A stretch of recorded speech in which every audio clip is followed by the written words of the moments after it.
Double short. What's up, everybody? Welcome into the Green Zone. I'm your host, Sean Redden. Joined this week by Zach Deal. Yes, What's up, sir. Zach? Nothing much, brother. How we doing?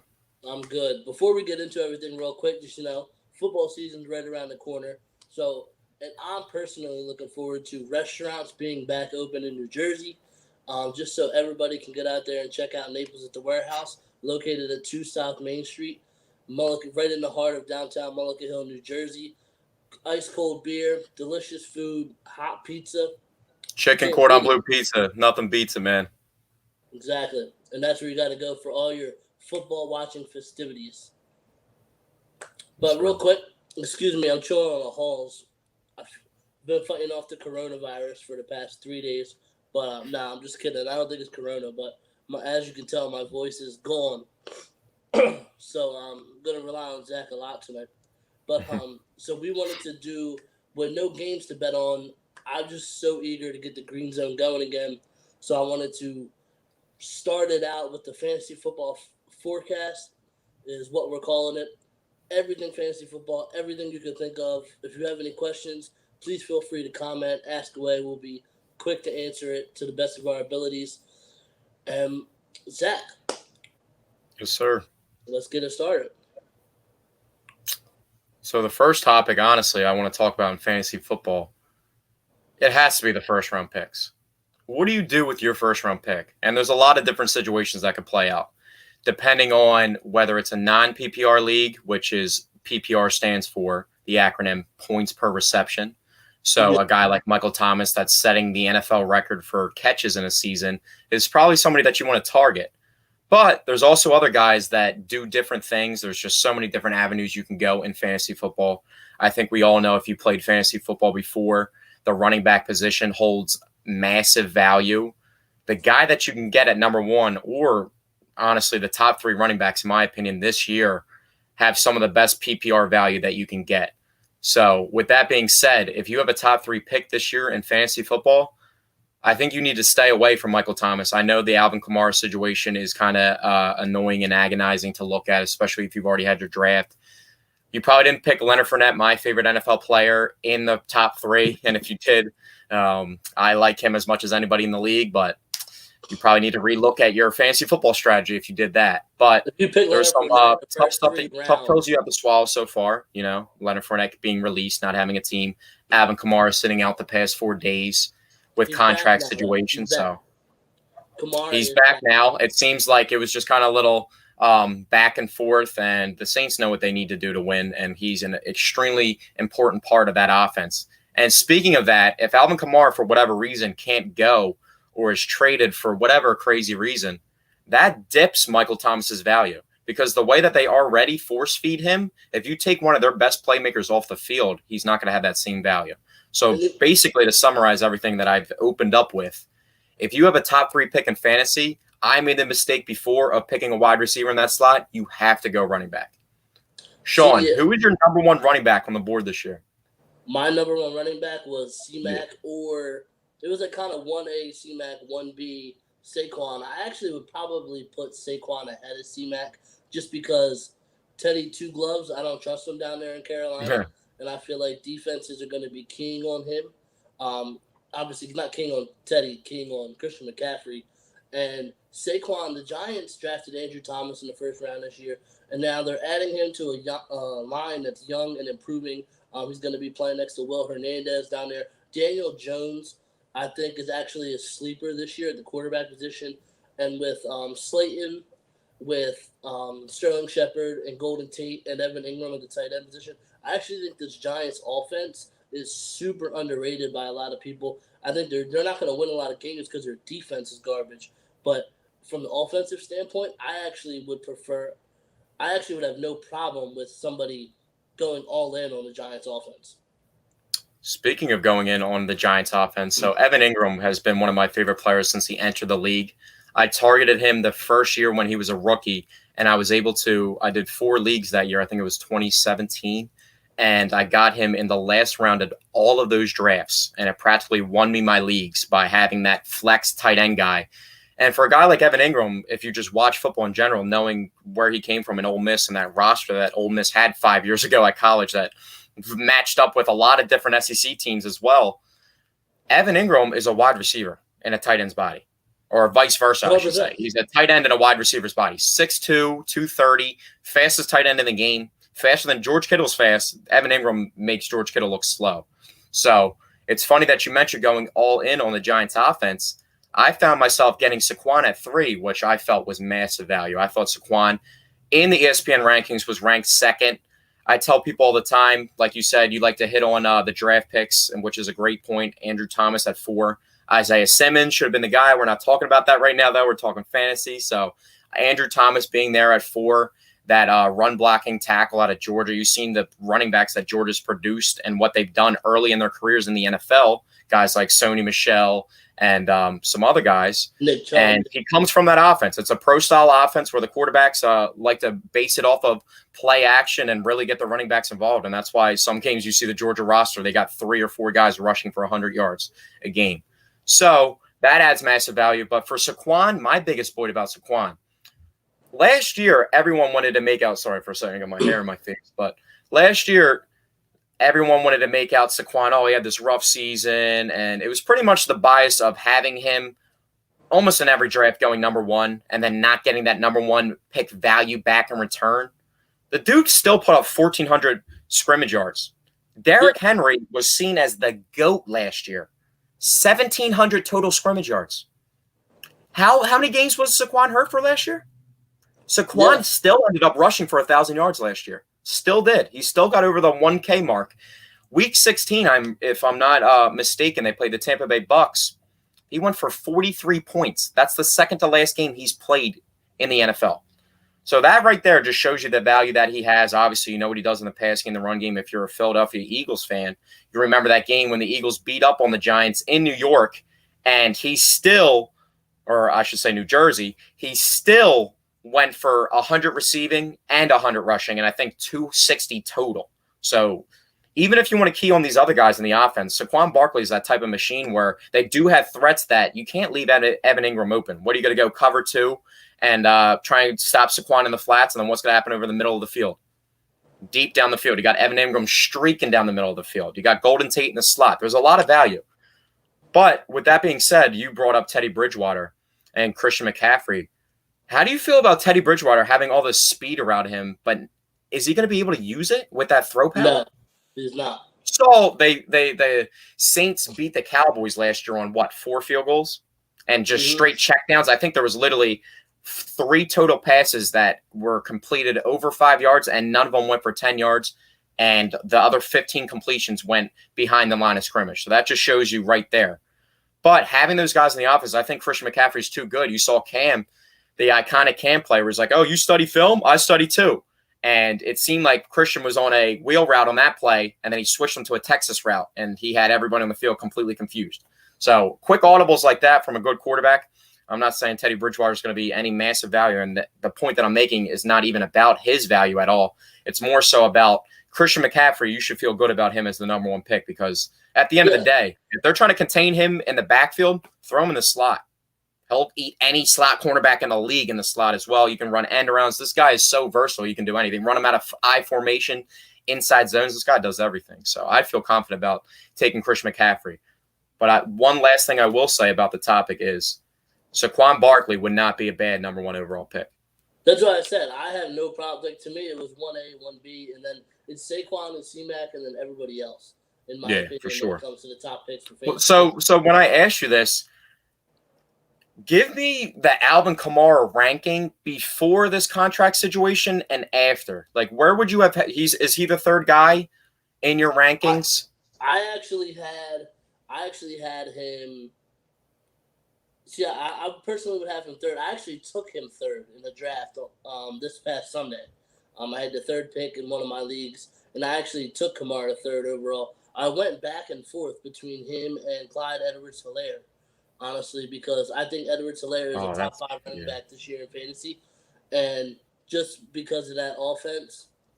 And but I was like, you know what? I'm going with the bounce back year. For my whole strategy this year was bounce back guys. Yeah. And we're gonna see if that pays off. It wasn't my strategy, but when I took the picks, I'm like, you know what? There's no way he sucks 2 years in a row. Like blah blah. So I was just like, I'm taking. I took Odell. I took Kamara. I took Lev Bell. I'm like, these guys, they can't screw me 2 years in a row. So I was Yeah. like, I'm going for the bounce back. But no, Kamara would probably be my number three. And then even now with the contract dispute, we all know they outside of Le'Veon Bell, where he just totally was like, I'm not gonna play, or Melvin Gordon, the same type of situation last year. Outside of them two outliers, these contracts and stuff gets worked out. So I Yeah. still would have him And those third. two guys, not to cut you off, but those two guys influence each other. You probably won't see two superstar backs be holding out in different years. Like them, Le'Veon Bell holding out also had Melvin Gordon feeling some type of way from recent memory. So Yeah, but for the record too, like Kamara, he's out of his mind if he's asking for Christian McCaffrey money. He's absolutely out of his mind. well, he actually asked for less money, and he has a higher yards per carriage or yards per carry average. But obviously, we've never even seen 200 attempts from him in a season. The reason why you said Alvin Kamara didn't live up to the bill last year was a lot of people were taking him number one. I know a lot of people that took Alvin Kamara number one last year. It was either Saquon or Alvin Kamara, really. Yeah, And crazy. Alvin Kamara, man, you bring that up is such a good point because I mean, this guy, he's so unique. Like this guy doesn't even get an every 200 down back. carries, but you can line him up in the backfield. I think the reason why his production last year was down was the TD production alone. He still had the 81 catches. He's gone 3 straight seasons with 81 catches. Yeah. The receiving yards were nowhere near what they were last year. That's a result of Teddy Bridgewater having to come in for multiple games and play with Drew Brees going down with a broken thumb. But it's funny that you brought Clyde Edwards-Helaire up because that was my next transition bridge question here is after these guys, so you got Alvin Kamara, maybe 3-ish, or maybe Zeke, somebody around there, then you start getting into the young guys real early in the draft. We're talking Josh Jacobs. He was a proven commodity. He's breaking a lot of tackles, but that Raiders offense is just sketchy in general, in my opinion. And you don't even know, honestly, who's going to be holding down the quarterback position for how long. Derek Carr, there's all these rumblings about this, that, the other. If he has a couple bad games, you could easily see Marcus Mariota in the game. And this was a guy that's hungry that got his job taken as what?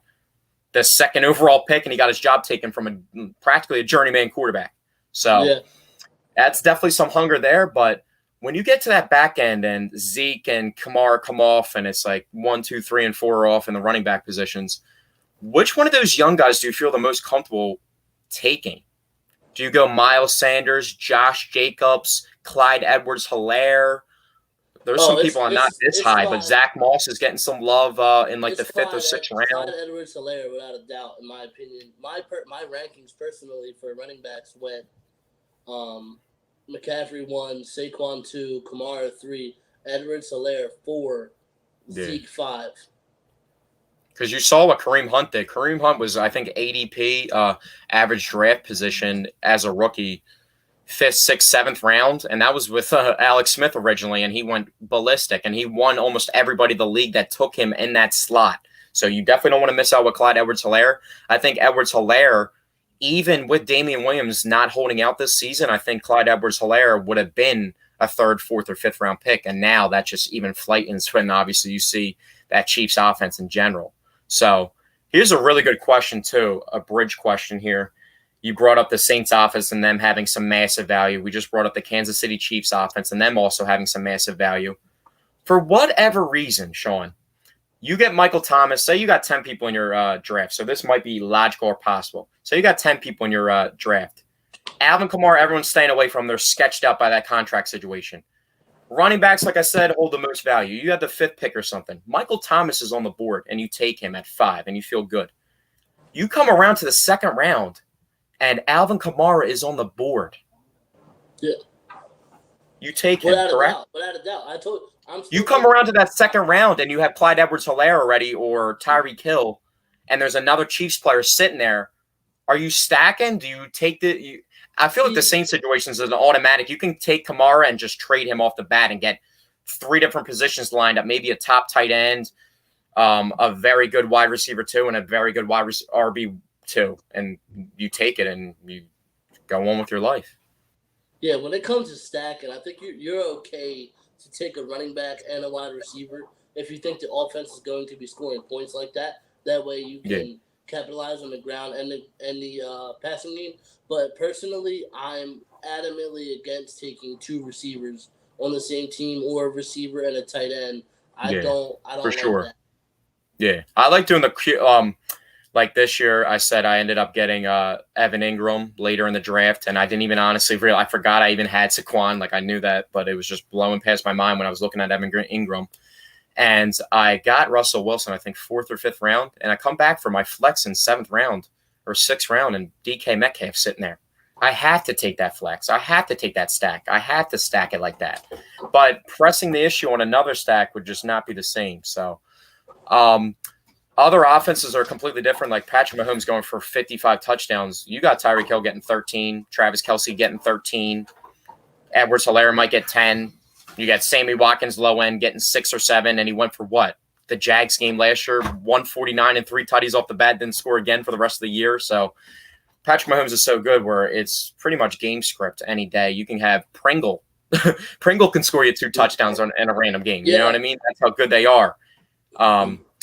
It's just crazy because that could really happen to you in a draft. Like you can come back in that 3rd round and you're like, all right, if you're a big tight end guy, you like Zach Ertz or Travis Kelce or George Kittle, and you targeted, maybe you like Zach Ertz a lot because you know how important he is to the Eagles offense, and you're so dead set on taking a tight end, and you take a Chiefs player in the 1st round, and then you come back and Travis Kelce is there. Those are the decisions that you have to make. So do you feel the same way when you say receiver? Do you mean specifically a receiver, or do you mean receiving options in general? Like you want to stay away from stacking Tyreek Hill and Travis Kelce together, or you would be down for the tight end wide receiver combo?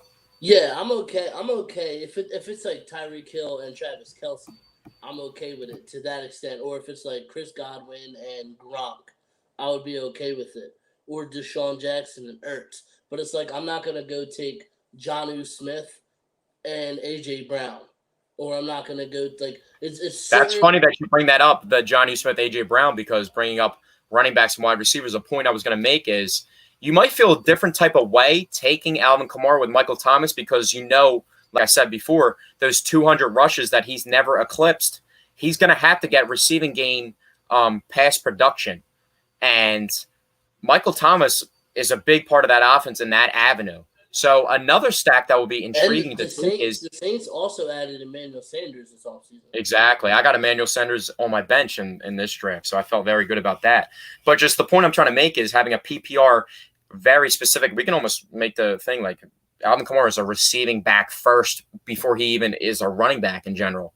But it's a whole nother situation if you get a guy like Derrick Henry who's getting those high carry numbers, and then you stack him with a guy like A.J. Brown where Derrick Henry is setting up the play action so Tannehill can hit A.J. Brown.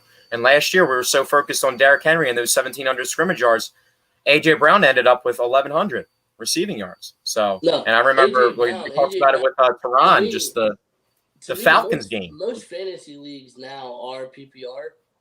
And to me, like Derrick Henry is not a top 3-round pick in a PPR league. Like he's just not, because he doesn't catch enough balls. Like to me, like he's a solid RB2. I feel like, but I'm not using a 1st or 2nd round pick on Derrick Henry in a PPR league. I just feel like their style of offense is so dependent where him being TD dependent doesn't really matter because he's almost, when you get to the goal line, I think everybody in the stadium knows what's about to happen. You get inside that 5, Derrick Henry's coming downhill at you, and you got to make a play. And that 6'3", 247 frame, Errol Thomas was talking out of his ass when he was saying that he could do something, and then you saw him get put into the turn spin cycle, so the roundabout. So it's a whole other story what people say and what actually goes on. But I feel like it's just the stacks in general. A lot of people like to target those stacks, but you just have to do it correctly is pretty much what we're saying is you need to set it up correctly. Summarize it. The Chiefs offense, you can take Mahomes and stack him with any receiver, running back, tight end option and feel good about it because at the end of the day, even stacking those receiving options together, Tyreek Hill and Travis Kelce or Edwards-Helaire Hill or Edwards-Helaire Kelce, Mahomes is probably going to throw for 40-plus touchdowns. And that means most likely 4 guys are going to have somewhere around high single-digit numbers in touchdowns, 7 or 8. So you're going to feel good about that if a guy scores almost every other game for you. So getting on to the next topic, honestly, Sean, Hold on, real Who were quick, some Zach. late round sleepers? Hold on, before we move on to sleepers, I want to make sure we hit on Dave's question right here in the comments. He said, "Who are your top 5 tight ends?" What's And I up, think, Skip? How we doing, brother? and I think our list is going to be different, just because I think the guy who I'm going to have 5th, you're not going to have in your top 5, but who knows, we might. Personally, I'm going number 1 is Travis Kelce. Number 2 is George Kittle. Number 3 is Zach Ertz. Number 4 is Rob Gronkowski. And number 5, I'm actually expecting this guy to have a huge year, Jonnu Smith. Jonnu Smith. Jonnu Smith is a guy that's literally sitting in my free agency right now. And I found my roster. I had Evan Ingram. Evan Ingram, it's like those Zackies with Evan Ingram. He doesn't always play, but when he does, he's productive. So I didn't feel confident. I feel confident about having one tight end on my roster, but I don't feel confident about that one tight end being Evan Ingram with that injury history. So I was actually looking into dropping either Denzel Mims or Brandon Ayuk, 2 guys that I liked the value I got them at the back end of the draft being rookies that could actually turn up in their offenses. But I think I'm actually going to end up doing it. Hopefully nobody in my league is watching this right now. They probably are trying to get all my advice and everything. But, yeah, that's one of the moves I wanted to make. But top 5 tight ends for me just goes a little bit different. Obviously, me and Sean usually have differing opinions. That's why our sports talk is always great. Number 1, I think you got to go George Kittle. I think just a little bit of turnover in the offense and just what he showed last year, that Saints game, just this man can take over games, whether it's in the run blocking game. I wish they gave out some offensive lineman or run blocking points or whatever for Pancake, because this man would be adding another 10 points to his total every week. But George Kittle, he's just so versatile, so fast, so physical. Like, you really can't do anything against him. He's like Evan Ingram if Evan Ingram got into the weight room with that speed and added another 15 pounds of muscle. So I'll go with George Kittle, number 1. There's not too much. He's by far the best player in that offense as well, especially skill position-wise, so I'll definitely take him number 1. A guy like Jimmy G, who kind of I feel like it's a little bit overrated at times, he can fall back on a guy like that and really lean on his tight end. Number 2, Zach Ertz. I got to go Zach Ertz. I love Travis Kelce, but Travis Kelce, the reason why I'm not going to put him at number 2, he could easily be number 1 for me. It's just, like I said before, if Mahomes throws 55 touchdowns or anywhere near 40, like we all of us expect, you don't know who's going to be catching those touchdowns and what's going to be happening. So I just feel like him being a product of so much going on in that environment and so many mouths to feed that could have kind of hurt him in a way, and they might utilize him in a different sense and maybe more so get Edwards-Helaire more involved in the goal line work and kind of dump the ball off to him and just kind of run a different offense with that new running back in the mix. So I'm going to put Zach Ertz number 2, especially with Jalen Reagor. Alshon Jeffrey's slowly coming back. He's not there yet. And Zach Ertz, I mean, this guy kept the offense afloat last year for the Eagles practically. So, and you literally know what routes are coming on the goal line too. You 3 tight ends know what he's running the corner post, and you can't cover it because he's just so good with his footwork. Yeah. So Zach Ertz, number 2. Number 3, like I said, Travis Kelce. Number 4, I'm going to go Evan Ingram, my guy Evan Ingram. In that offense, like you said, it's very underrated. I was talking to Eagles fans today about it, and I said, those back-end teams, the Washington pass rush and that Giants offense, these aren't easy wins. These are teams that are grind you out. The Redskins probably have, in my opinion, the second-best D-line in football. Oh, yeah. And what happened last year when we saw a team have a very good young defensive line and add a second overall pick to it? I said the Redskins. I mean the Washington football team.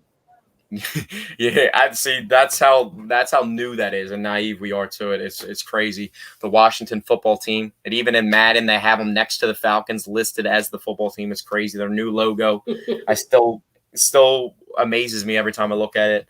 But there's no easy wins in the division for the NFC East, especially with the top end teams not really even having that much separation technically from these bottom end teams and these teams trying to prove themselves.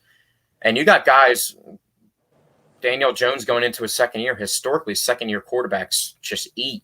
It just is what it is. Actually, I said in the beginning of the show that I think Daniel Jones is a sleeper. I was actually trying to grab him as my QB2. For sure, because he adds that running. You remember the Bucs game, and having a running back like Saquon in the backfield, And then now, the Cowboys fans can say what they want about Jason Garrett. If you watch the Cowboys start the game, they typically scored every time to start the game on their first possession. Yeah, it's more so Jason about them just stalling Jason out and getting Garrett dry. Like, Jason Garrett comes up with a hell of a game script to start the games, and he runs a shit ton of play action. And Daniel Jones was actually a very efficient quarterback out of the play action last year as a rookie. And now I'm just expecting it to be even better with a better offensive line. Like I said, I'm expecting Daniel Jones to finish as a top 8 to 10 fantasy quarterback this year. and bringing up the Jason Garrett point, you better make sure you got those Giants players in your lineup versus those Dallas Cowboys. Jason Garrett knows that team like the back of his hand. He could tell you every little weakness, Achilles heel, and everything about every player on that team. So when he gets to scheme up against his former team, especially with that energy of, oh, the 8-8 monkey clapping on the sidelines, just nothing there, just emptiness that everybody wanted to clown him for, he's going to be hungry too. So, like I said, make sure you got your Giants guys in the lineup, especially in those NFC East divisional games, because Evan Ingram, Daniel Jones, and Saquon Barkley are to come ready to play. And Golden Tate always, too, if you can get Golden Tate in the back end. But focus on the tight ends, Evan Ingram at number 4. Number 5, to round it out, I'm going to go with the easy one. I'm going to go 5A and 5B here. Easy one's Gronk. You got to throw him in the top 5 just based off that value right there. Just the familiarity, just so the receiving options on the outside, and then you might forget about what's happening up the middle with Gronk. So I think I have to put him in the top 5 just in case. 5B, if Josh Jacobs can go for over 1,200 yards, put Darren Waller in my top 5. I mean, Darren Waller was a beast last year. And then exactly. Darren Waller was a Georgia Tech blocking wide receiver in the triple option, went to the Ravens, was undersized. They moved him to tight end right away, had a bunch of crazy stuff going on, especially mentally, had PEDs. He was going through a lot, completely changed his life around, and is a star now. He's showing what the reason why. If you get brought into the Ravens organization, they don't just sign anybody. It's one of the best organizations in football. Best ran. You've seen the turnover. They've been in competition for the playoffs literally every year in existence. And they saw a guy who played in the least pro-ready offense. No hate on the triple option. My dad's been running it for 40 years. But in that offense, you see those guys, those quarterbacks, they don't even get opportunities in the league just based out of this guy not knowing this, that, the other about running a true offense and not trying to beat guys based off their Achilles heels because you're not as athletic as them and actually truly scheming stuff up. So for Darren Waller, he might still even be learning the tight end position in general. So that production you saw last year with a guy like John Gruden who helped bring that out of him, I think this guy's just getting started. And now so Jason I'm going to put there Darren Waller too, at 5B. another guy he can learn off of. I think we might see our better days from Darren Waller ahead of us. So I'm confident about Darren Waller. If you can target him, Tyrell Williams out for a very significant amount of time, I think for the entire season too, and he was very productive for a lot of fantasy teams as well. So Darren Waller is probably going to take up that receiving production, and obviously Josh Jacobs is going to have to take up more of a receiving role to make up for that. But Henry Ruggs in the mix with that speed, the run game, it's going to open it up for the tight end as well. 100%. Now I want to go, let's go team by team basis on where do you see fantasy value for each team rather than just sit here and run through rankings. We'll start out west. We just talked about the Raiders. We gave you the guys that we think have fantasy value. There's not many for the Las Vegas Raiders. We said Waller, we said Jacobs, and then maybe Henry Ruggs as well as a rookie with Tyrell Williams. I think a big question for a lot of people, something I've been pondering a lot as well. Where do you target Henry Ruggs at? Round 13, maybe. You think you can get him around 13? A lot of people are high on him with that speed. Everyone sees Tyreek Hill 2.0. I don't see Tyreek Hill. One, his quarterback's Derek Carr. It's not. It's Marcus Mariota. But I don't like. To me, Ruggs is more of a gadget player. Um, I wasn't crazy about him coming out in college. If you listen to our draft show when the Raiders took him, I I don't think he's a polished route runner. He can fly. He can absolutely fly. But to me, I think he needs to be a little more get coached a little more to where for him to make a crazy impact at the NFL level. And like I said, until he gets a better quarterback in Derek Carr, it's just not worth the risk for me. Yeah. I feel like more so in my opinion on it, he had a certain role in that Alabama offense. There was so much talent that everyone had a certain role, and he was running basically off those RPO swing passes and stuff like that. So a lot of people saw a condensed version of his game, and then you go look at the Raiders practice film, and he's jumping up, mossing people one-handed, spinning 360s. So in my opinion, I feel like he was just kind of held back in a way, just being in that unbelievably talented Alabama offense that sent what? How many first-round picks from that offense this year?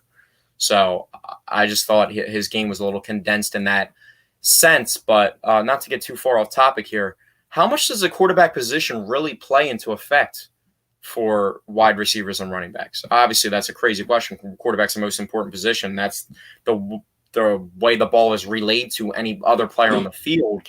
But what is the difference? Like, perfect example.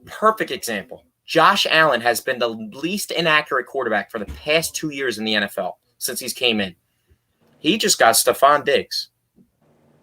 Stephon Diggs is the best down the field pass catcher in the NFL, the stat wise. You can talk about Tyreek Hill all you want all day, and you look at the stats, and Stephon Diggs is going down the field and making plays all day long. Josh Allen obviously has a great arm. Throw power wise, accuracy wise, there's a reason why he's been the least inaccurate quarterback for the past 2 years. How do you feel about that situation? I loved it. I actually was able to grab Stephon Diggs in the 9th round in one of my leagues on Sunday. I couldn't believe he was still there. How many players was that in? I'm sorry? How many players were in the league? 10. 10. Wow. I was just sifting through the players. I'm like, oh, who can I grab? Just quick math off of that. There's 90 better, like that's quick math. 90 better players than Stephon Diggs in fantasy football. I was like, you guys smoking crack? How's he still available?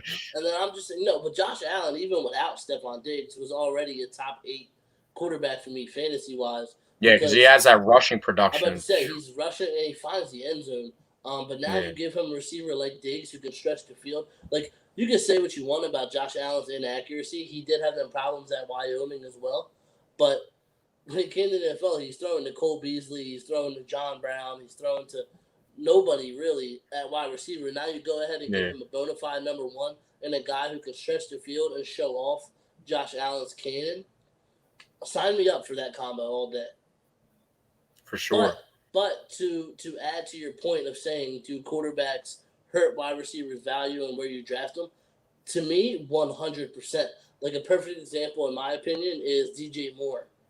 Last year, DJ Moore was my number 1 breakout candidate for the fantasy football season, and he had a fantastic season last year. Even exceeded my expectations, and I had him as my top breakout candidate.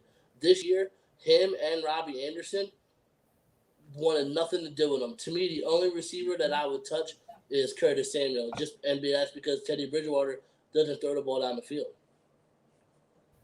I agree with that. That Panthers roster, I look at it, and I kind of feel like I want to stash one of those players because I feel like those guys just aren't even going to be on that roster.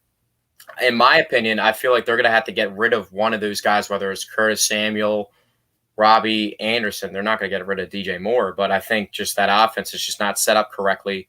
And to be under a 3-year contract with Teddy Bridgewater, I think they're going to have to switch things up. And so I think that roster could easily change around the trade deadline, especially having Christian McCaffrey coming off that season. There's going to be high expectations, regardless if you're in the NFC South or not. And that even helps it, too, because you're going to have 3 really good NFC South teams. If you're that lackluster team at the back end, after having the MVP 5 years ago and being in the Super Bowl and thought you were set up for a dynasty, that's a really tough pill to swallow. So, but getting back to Josh Allen, you just got to be smart, man. Like we talked about the stacks earlier. It's just about knowing and being knowledgeable. Fantasy football, do you get penalized for inaccuracy? There's no completion percentage. There's as no long as point he's not to do that. throwing an You get interception. if you get even if a pick, even a touchdown offsets a pick. So even if Josh Allen throws 3 picks, if he rushes for 100 yards and scores a rushing touchdown, which is 6 points instead of the passing 4 touchdown, and say he goes for 2 passing touchdowns, a rushing touchdown, 70 yards rushing, 250 passing, and then he also has 3 turnovers because it's just a crazy game. You're still balancing the seesaw and teetering it out to be 20, 25, 30 points if I did the math correctly, somewhere in that range. So you'll take that every day. So just be smart about when you do things. Like inaccuracy is not penalized. Certain leagues, there's different things that take into account.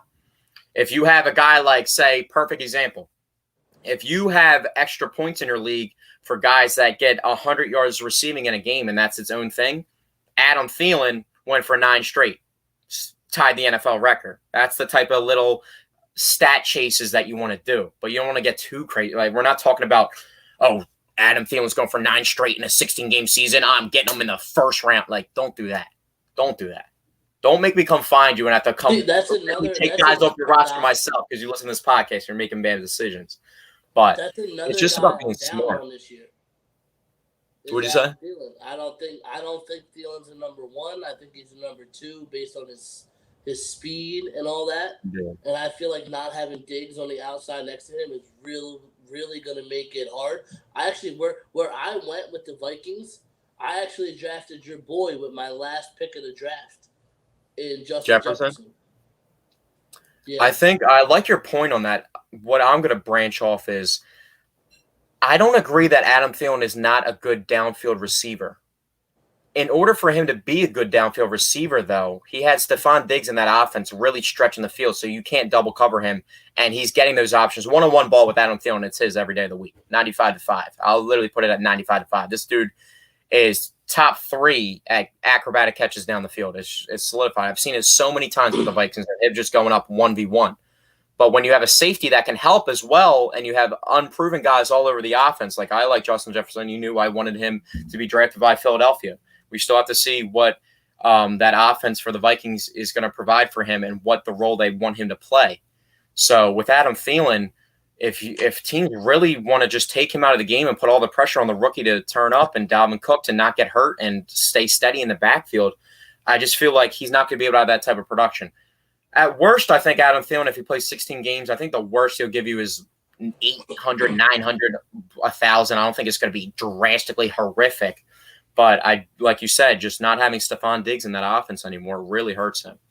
Yeah, I personally, like, if he was there, if he would have been there in round like 6 or 7, I probably would have pulled the trigger on the guy. You got to take him. Yeah.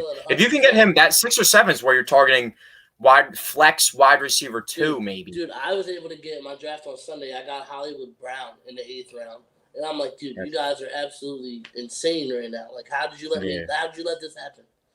But I ended up with a crazy draft. I look back at my draft after my first 3 picks. I had 3 number 1 first rounders from last year. If we had a draft, I ended up with Saquon, Julio, and Odell in the first 3 rounds of my draft. Yeah. So Russell Wilson 4th round, Evan Ingram I think 7th, DK Metcalf, and I felt amazing about my team.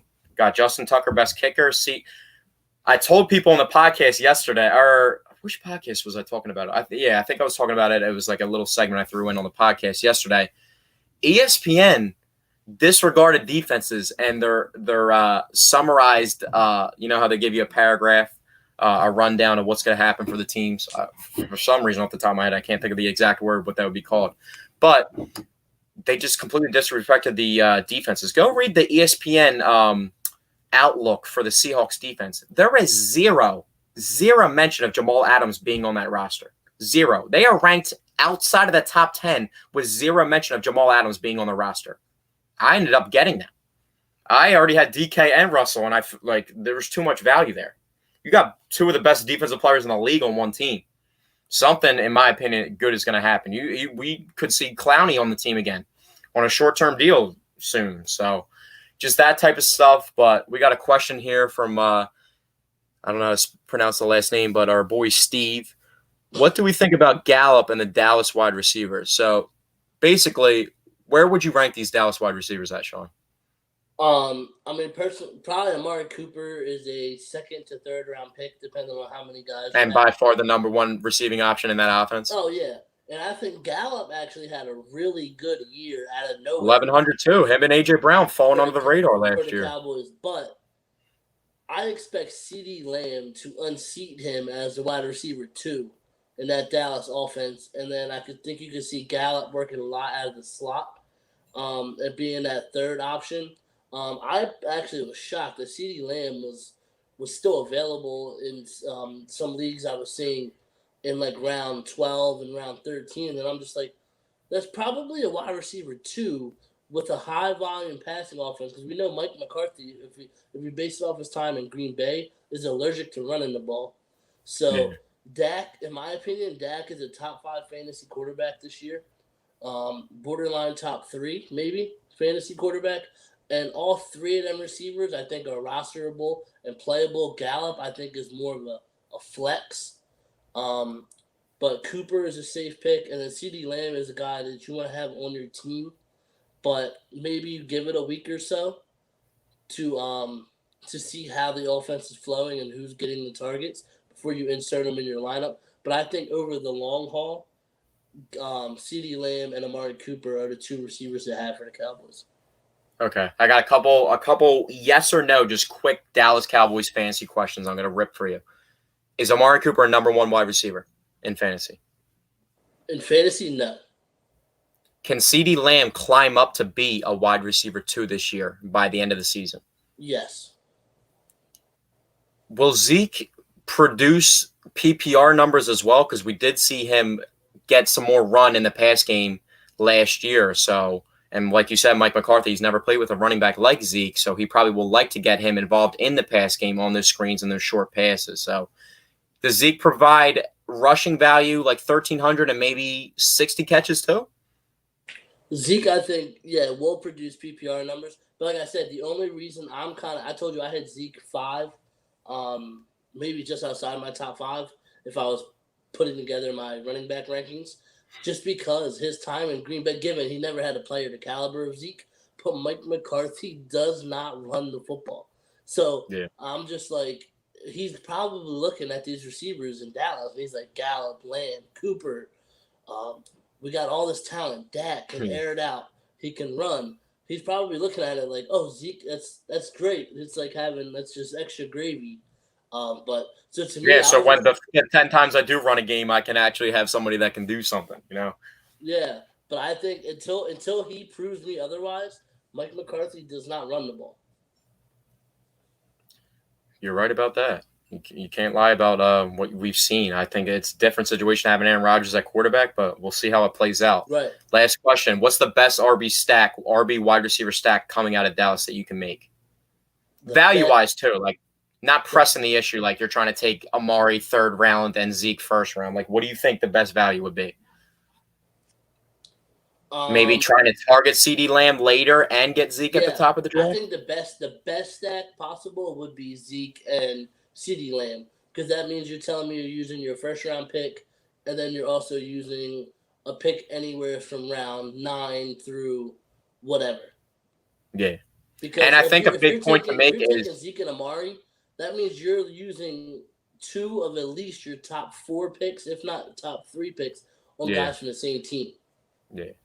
I mean, that offense could put up some big numbers, but I don't know if it's going to be that much and that much value for those teams. And one last thing before we get off the Dallas Cowboys, if you just watch the on-field and what's going to be happening just outside of fantasy football, there's going to be teams that are so overwhelmed by this wide receiving core, you have to put your number 1 guy on Amari Cooper. If you have a second really good guy, which a lot of teams, it's hard to even have 1 good cornerback. If you have 2 good cornerbacks, that guy's got to go probably, you don't even know. You put him on CeeDee Lamb or you put him on Gallup.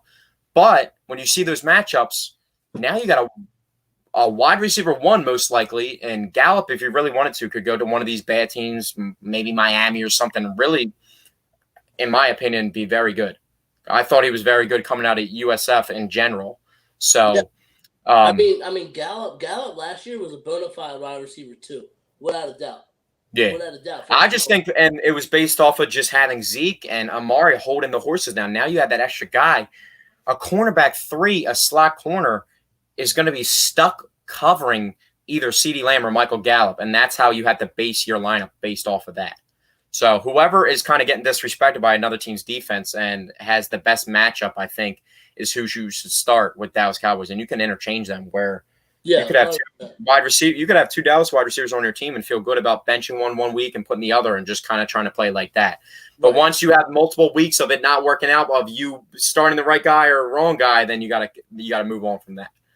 But now we have a question from the YouTube channel, TTV Tropical Edge HQ. Michael Thomas, a first-round pick. Yeah, I mean, we talked about this earlier, that his value might be down a little bit. As you said, you probably would take a running back. A lot of people were taking him top 3. But we talked about how you would take a running back beforehand. But he's definitely still a first-round pick. Oh, automatic, yeah. But it also depends how many people in your league. If you have a 10-plus league, like I'm saying, it's not 10, it's like 12, 14, or 16, you get them in the first round, you feel very good. You have to take them. There's not too much value outside of that. Like we talked about earlier, I was talking about once those 4 running backs are on the board, we talked about this in the very beginning, I said I feel very confident probably about taking Michael Thomas. And then if so it happens being with the contract situation, people feel sketched out about Kamara, maybe he's in there for the second round stack. But Michael Thomas at pick 5, pick 5 is when you should start looking at the wide receivers, in my opinion. And Michael Thomas is probably the solidified number 1 wide receiver now. Because, but a point that I did make to people, back has a lot of depth. So it's like if you miss out on Saquon, but you cannot go multiple rounds. You cannot start your draft off when not going at least the second round without taking a running back. It just does not work out. I tried it before. I was actually just about to say that to you. I'm more so it has to be running back. Blah blah. Like the more running backs you have, the better when it comes to fantasy. But I'm also like a guy that doesn't force it, and I always take best player available. Yeah. And I had the 6th pick in this draft Sunday night after the other one where I got Kamara 3rd. I had the 6th pick in another draft, and I was able to get Michael Thomas with the 6th pick. And then when it came back to my turn in a snake draft, 5 picks later, I had to, or however many picks later, when it came back to my turn on the way back in round 2, I was looking at the running backs there, and I'm just like, snagged Julio Jones. So I went back-to-back picks, Michael Thomas and Julio Jones. Yeah, I felt that's the best value I felt about this year.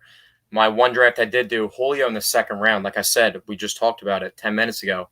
I felt like I got 3 2019 fantasy first-round picks. And it's not even like I felt like that was solidified. Those guys are going in the first round, Julio, Odell, and Saquon. First round solidified last year.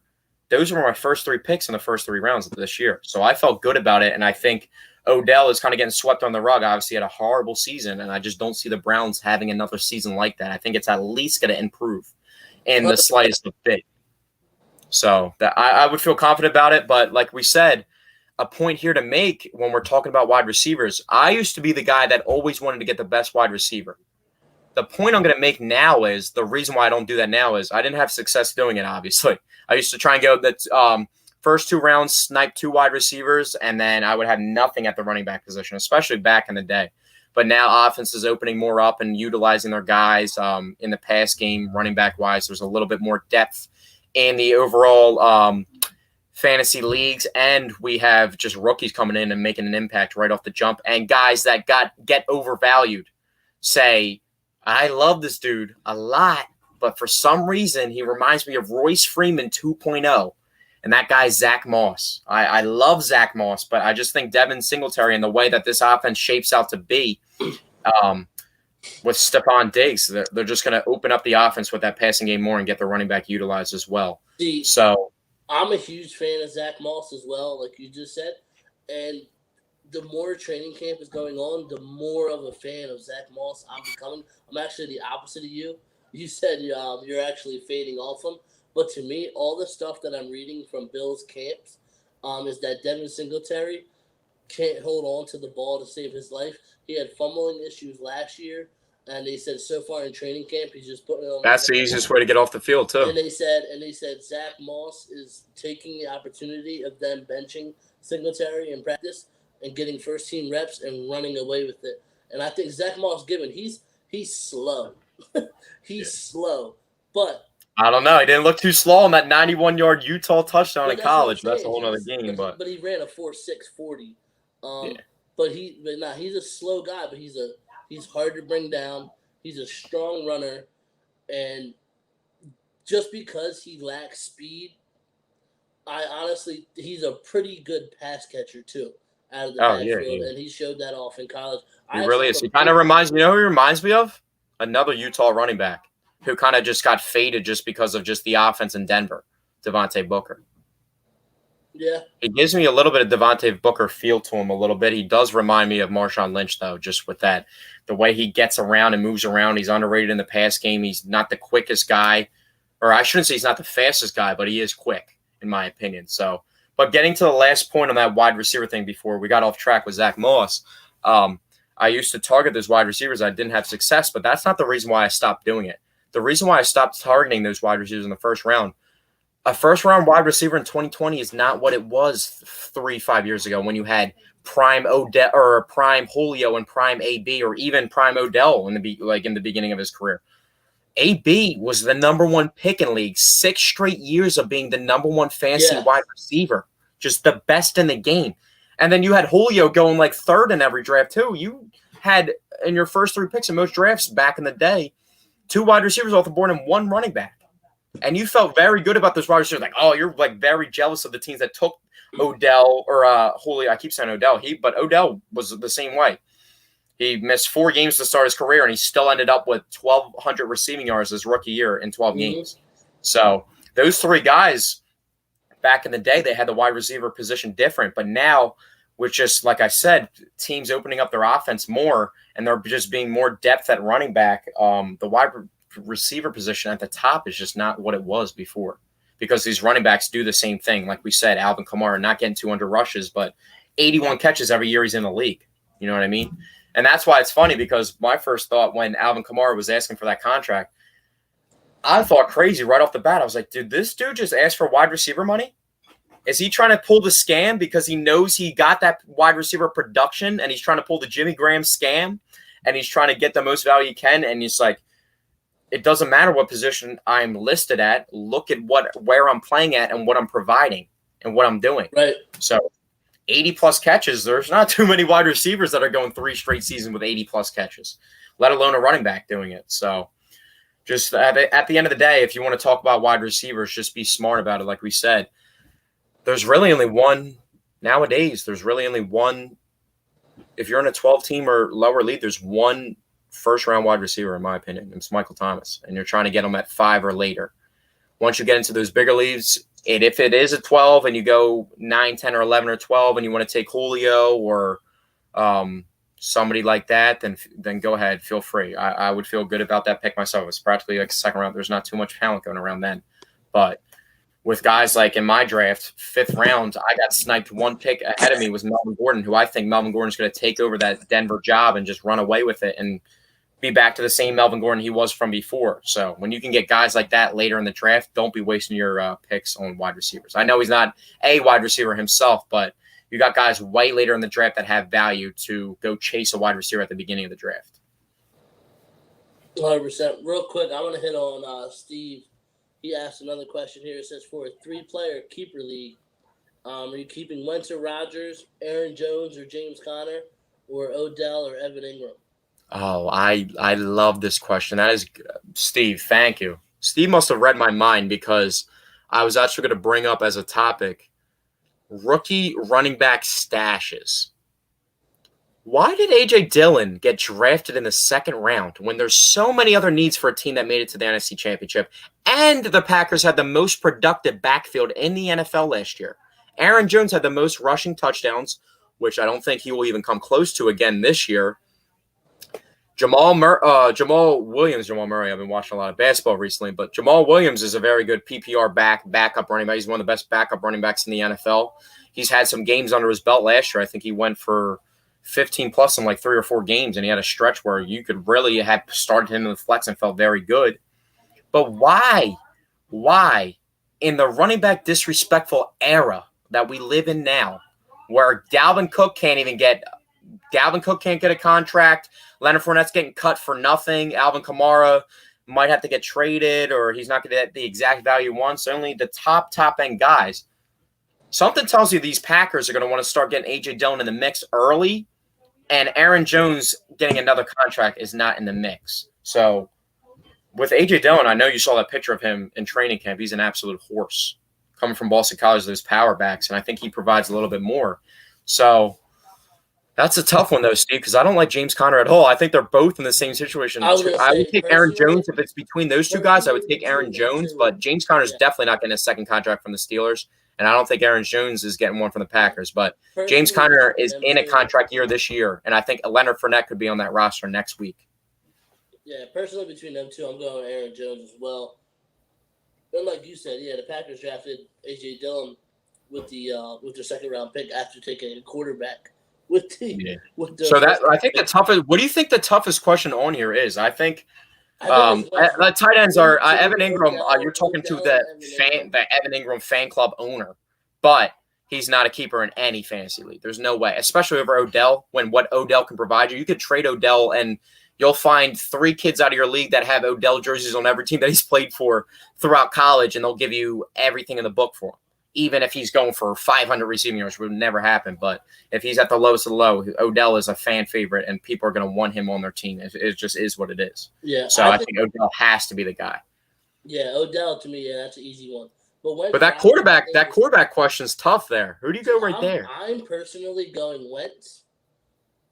Just because Rodgers really has one receiver in Devontae Adams, and then they went out and got him 0 help at the wide receiver position. Yeah. I'm actually expecting a giant year out of Carson Wentz this year with all the speed the Eagles have at the wide receiver position. And I think, hopefully if Carson Wentz is completely healthy, he's not healthy right now. He has a lower body injury.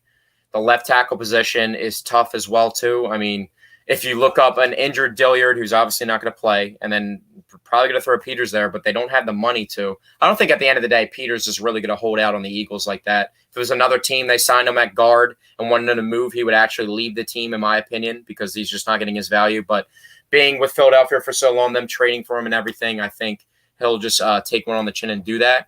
But a 39-year-old Jason Peters trying to protect Carson Wentz, who at the end of the day is the most injury-prone quarterback in the NFL, I don't feel as confident as David Bakhtiari protecting Aaron Rodgers. So I know it doesn't matter too much offensive line play in fantasy football, but for a guy like Carson Wentz, you just don't want to see an injury. And that skeptical tackle position really makes me scared. I really want them to move Lane Johnson over and develop one of those young guys at the right tackle position, because it's a little bit easier to stomach off the right side of the edge, because most best pass rushers line up on the other side. But there's good pass rushers all around the league. So that's just what frightens me and kind of makes me pump the brakes on Carson Wentz a little bit. Yeah, I definitely get that point for sure. I'm just going based off a weapons matchup standpoint wise. But also, like I said, if we get a healthy Carson Wentz with good protection, I think we can see that rushing production back. And I think he can easily get you 6 rushing touchdowns. Whether that's on 15-yard scrambles inside the 20, or he's just literally doing QB sneaks for you. So I think he adds value low-key in the rushing game as well, which older, aging Aaron Rodgers, who is extremely nimble on his feet, which he's never gotten full credit for. We all know he's athletic, but this dude at times is literally a magician in the pocket. He's very quick and can just turn on a dime, spin, has every move to get evade rush. But just aging, I just don't.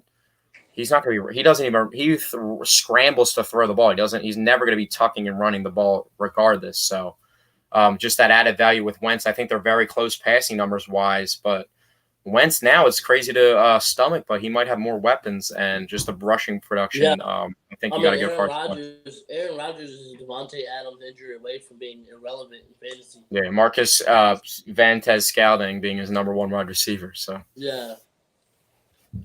So, injuries both ways is going to play a big part. Personally, I'm probably going Wentz over Rodgers, Jones over Connor, and then Odell over Evan Ingram.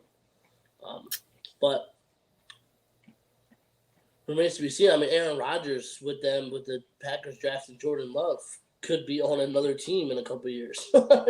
Oh yeah, for sure. I don't think that's not going to happen this year. That would be disrespectful too to do that this year, in my opinion. Even though it was already disrespectful enough for what they did, but there was actually a picture of them together. I think Aaron Rodgers, at the end of the day, knows what the business is about, and it was the same situation as him. But also, he's a dog. He's not going to be worried. It's Jordan Love, 20 touchdowns and 17 picks at one AA ball last year. Aaron Rodgers has the highest TD to int ratio in NFL history, 4-1. I don't think he's worried about losing his job to Jordan Love right now.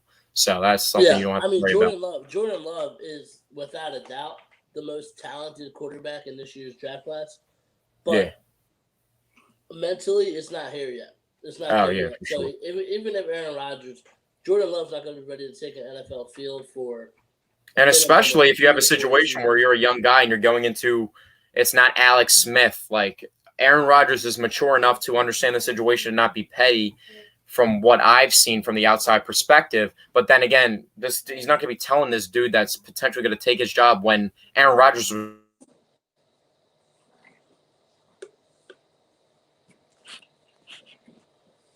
so many holes to fill, and that's why you couldn't compete with that completely stacked 49ers team.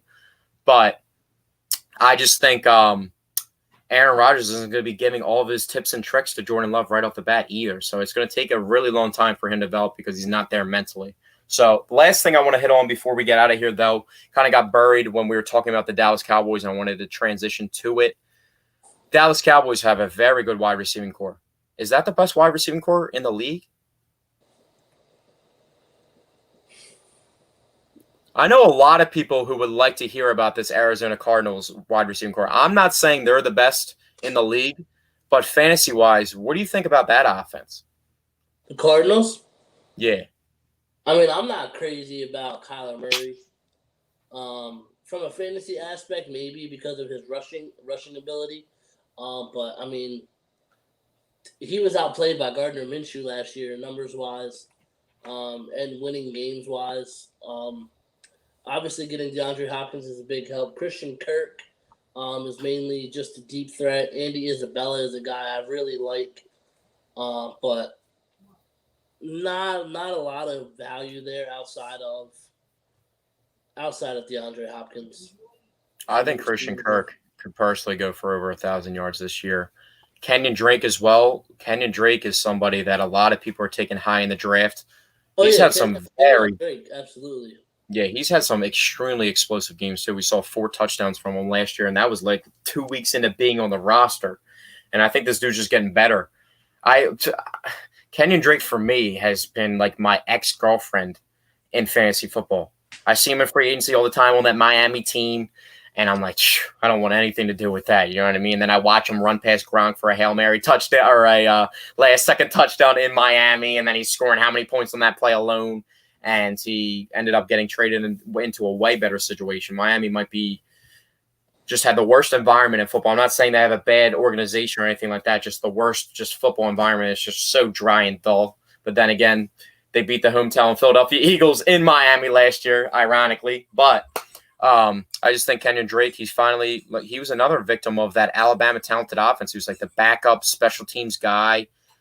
Behind Henry and all the dogs, and he never really just got to emerge, being that pro style. He might have been the most pro style back in that Alabama offense out of all the talent that they had. They had all those bruisers, and you had him sitting in the back like, can I just get some touches out of the backfield, whether it's in the pass game or the run game?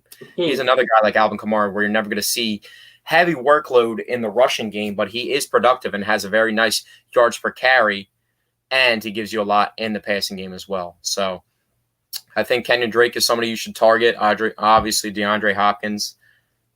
I don't know if DeAndre Hopkins is a first-round pick anymore, is he? First-round pick? No. I think he's a first-round in a 10+, but in a 10 league, I'm probably not going to take him in the first round. No, I'm about to say, if you're in a 12-person league, then yeah, probably. But I mean, yeah, he would probably be my third receiver picked, third or fourth. All right, last question, Sean.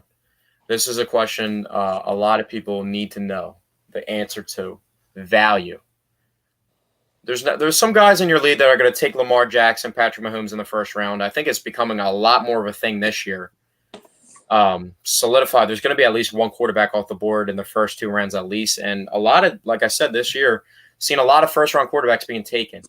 So if you're one of those guys that are trying to stack those PPR rosters, you're going heavy RBs and wide receivers off the bat, maybe get a nice tight end at 5th round or 6th round, and then you come up to the 8th or 9th round, and you're going to start looking at that quarterback position, and all the big dogs are off the board. We're talking Mahomes. If you want to throw Brady still up in that category because of the situation he's in now, Deshaun Watson, Lamar Jackson, Josh Allen, the guys that provide a lot for you too, not just passing but rushing as well. And you see all those guys, even Carson Wentz, a lot of people like to target him too. Kyler Murray's a hot commodity now. In that 8th to 9th round, if you're one of those guys, like I said, with that philosophy, what is the best quarterback value you can get? Like, who's a guy that you target in the mid rounds at quarterback that is not going to be pressing anybody to go pick him, but you feel very good about getting him in that value? Obviously, Russell Wilson's another guy that I forgot to throw in there. I literally drafted him in the 3rd round or 4th round this year. So, but who's a guy in the mid rounds that you want to target at quarterback? There's a lot of people that are going to hold off on quarterback and wait to build up the depth on those rosters in case of injury. Quarterbacks, they don't go that high because there's so many of them scoring. They have the ball in their hands every single play. Like, they're going to score. They can run the ball. They can throw the ball. You know what I mean? Most of them, too, nowadays especially. So who's a mid-round value quarterback that you would be targeting? That's not a top 10 quarterback, you would say. Like Matt Stafford or maybe even Matt Ryan? Yeah, I mean, Matt Ryan, obviously, just because of the receiving core with Julio Jones and Calvin Ridley, and now they got Hayden Hurst, who I think is actually a sleeper this year. He's finally going to get to play, leaving the Ravens. But finally being 28 years old, 3 years into the league, about to play for the first time. Literally. But, no, I would say 2 guys that instantly come to mind would be Daniel Jones, that we talked about earlier, the Giants quarterback. For sure. Giants quarterback, without a doubt. I think because Daniel Jones doesn't have that Kyler Murray hype to him. You know what I mean? Yeah. Kyler Murray is seen as the epitome of that second-year quarterback production, which I think is very justifiable. Like, he deserves that, especially with the weapons around him. But this exact question, Daniel Jones almost fits the exact profile. Yeah, that's what I said. First dude that instantly comes to mind is Daniel Jones. I think he has a huge year. From a fantasy perspective, I think he's going to be a bona fide QB1, borderline top 10. People don't sleep on that 4-6 either. We saw it versus the Bucs. He's running QB draws into the end zone. He does not care. He's doing whatever it takes to win. He's a dog. That I'm assuming a lot of people took off their draft boards. But I actually have him as my backup in one of my leagues this year, and I'm actually expecting a huge bounce back year. Baker Mayfield. Wow. You took the words literally out of my mouth. I was about to ask you Baker Mayfield with that offense. And we talked about Odell earlier. Weapons galore. We have Odell, with Jarvis Landry, Austin Hooper, Kareem Hunt, Nick Chubb. And they said Baker looks slimmer. New head coach, and Kevin Stefanski coming over from the Vikings. He was their offensive coordinator. Which is going to help that play action game out a lot tremendously. Baker broke the most touchdown passes ever by a rookie. And then last year still threw 26. But he threw 21 interceptions as well. And I feel like that had a lot to do with trailing late in games and having to force stuff downfield. But the defense should be improved this year. I mean, Grant Delpit in round 2. Another year, Greedy Williams. Delpit's out for the season, isn't he, though? Is he? He did get hurt. Yeah, right? I think he ended up tearing his Achilles in practice. Yeah, you're right. But, I mean, they still have Myles Garrett, Olivier Vernon. Myles Garrett, I need to see that reinstatement paper. That obviously it's going to happen, but that's funny. He just got signed to the mega deal as well. Myles Garrett just got ranked the 3rd best defensive player in the entire league by GMs. That's high. That's high in my opinion too. But yeah, that's I mean, this dude, 6'4", 272, 44-inch vertical leap, just will bull rush you too. He's 23 years old. I can't even talk about it more. This dude's a freak. A freak. Yo, 100%. You're talking about, like, build-wise. Yeah. Okay. But numbers-wise, it don't back. That's like people that think Jadeveon Clowney is a above-average defensive end in the NFL. He's not. I'll ride to the grave with him being above average. When he turns on the NFL streak game breaker, teams get absolutely mopped with the floor. So I know he doesn't turn it on a lot, and it's like every 4 games. But when he does, the Dozakis effect, this man is great. But to get more so on fantasy football, Baker Mayfield. Last question: rank him 1 through 15. Where does he land QB wise this year in the rankings at the end of the season? 12. 12. Okay. The 12 is good though. Don't think 12 is a bad number because there's so many productive quarterbacks where we're gonna see like I said, Matt Ryan with his offense, he's probably gonna be like 9 or 10. So if Baker can get even improved, get into that top 15 and not have the lowest passer rating in the NFL like he did last year and have his divisional foe have a higher passer rating, then another guy would be Matt Stafford. Yeah, that's somebody who I brought up too, Matt Stafford, Matt Ryan. Good guys like that, especially Matt Stafford. A lot of people haven't even seen the visual imagery of him playing football in a while. They forget he even plays football. So him back on the field is definitely going to be a boost for the Lions in general. So, and they were even staying competitive with the random guys and Bo Scarborough in the backfield with all those injuries and David the random quarterbacks that they were throwing out on Thanksgiving and stuff. So, 100%. Yes, sir. But it's been a blast today, Sean. Thank you for bringing me on. Absolutely. We're probably going to try and introduce some fantasy football talk just in general on Fridays here, just Fantasy Football Friday on Sportsnight content. Get some, even if it's just a small 20 to 30-minute conversation, and just give you rankings for the end of the week and just get the ball rolling and just keep you guys updated of what we think going on. Because we say this now, there's been 0 games played.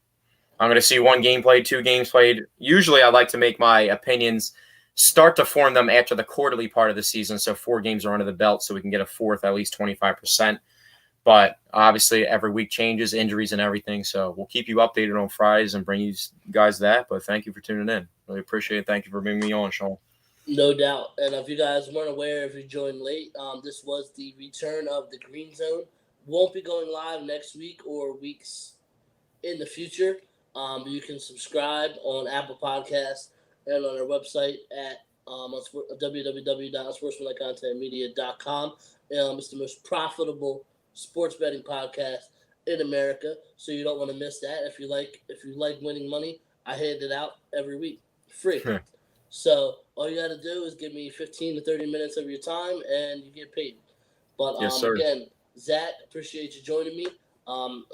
Sean Redden and Zach and Nick will talk to you next week on the Sportsmanlike podcast.